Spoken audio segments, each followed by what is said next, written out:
Amerika Xalqaro diniy erkinlik elchisi Sam Braunbek İslam dünyasını Xitoyning Sharqi Turkistonda musulmonlarga yurgizgan yig'ilish lageri siyosatiga sukut qilganligi uchun aybladi.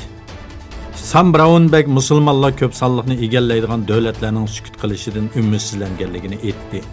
O har qaysi davlatlarning o'zlarining manfaatlari uchun bu xil pozitsiyada bo'lganligini bildirdi. Xitoy doiralari Sharqi Turkistonda nurg'un ota-onani xohlagancha tutqun qilib, yig'ilish lagerlariga qamash orqali minglagan oilalarni parishon qildi. Bir qism bolalar Xitoy doiralari tarafidan bolalar lagerlariga yig'ilingan bo'lsa-mu, nurg'un bola egichoqsiz qolmoqda.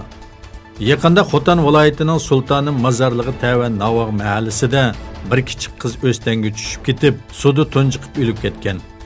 Egilinishcha bu qizning jasadi o'stangdan tepilgan bo'lib, onun urug' tuqqanlarının yig'ilish lageriga qamalganligi mo'ljallanmoqda. Turkiyada faoliyat elib berayotgan Sharqi Turkiston tashkilotlar birligi vakillari Turkiya parlament raisi Mustafa Shentopni ziyorat qildi. Ziyorat jarayonida parlament raisiga Sharqi Turkistonning hozirgi vaziyati qisqacha tanishtirildi va xalqning kutgan umid va talablari o'tirg'i qo'yildi. Amerika Tashqi ishlar ministri Mike Pompeo Oman bo'g'izida 2 neft paraxotiga qilingan hujumga Eronning mas'ul bo'lishi kerakligini aytdi. Pompeo qo'limizdagi istixborot ma'lumotlari hujumda ishlatilgan qurollar va hujum saviyasini nazarga tutganda hujumga Eronning mas'ul bo'lishi kerakligini bilalaymiz. Rayonda bundaq bir murakkab hujumni ib baralaydigan manba va iqtidorga ega boshqa bir vakil yo'q dedi. Yana bir tarafdan bu 2 neft paraxotining hujumga uchirganligi xabari tarqalgandan keyin neft bahosi 4% oshdi. Rossiya parlamenti yuqori palatasi bo'lgan Federatsiya Kengashining Tashqi ishlar komitetining muavin boshlig'i Vladimir Kabaru Amerikaning odamsiz jasus aeroplanlari va harbiy qismlari Polshaga o'rnashtirilsa, Polshaning Rossiyaning hujum nishoni bo'lib qolishi mumkinligini aytdi.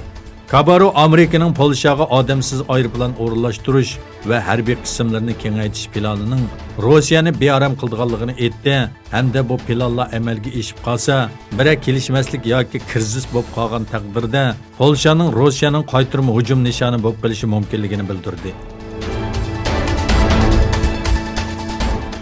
Xitoy taratqullari F-35 ni olmay qolsa, Türkiye'nin Rossiyaning Su-57 va Xitoyning J-31 aeroplanlarini elishni o'ylashilganligini kun tartibga ib keldi. Bu vaqtda tahlil ib bo'lgan Xitoy mutaxassisi Shu Guangyu Turkiyaga o'xshash davlatlarning nurg'unlagan yoshirin urush aeroplanlariga ehtiyoji borligini aytdi. Amerikaning S-400 sababli F-35 tipli aeroplanlar bor davlatlar Turkiyaga yeshil chiroq yoqmoqda.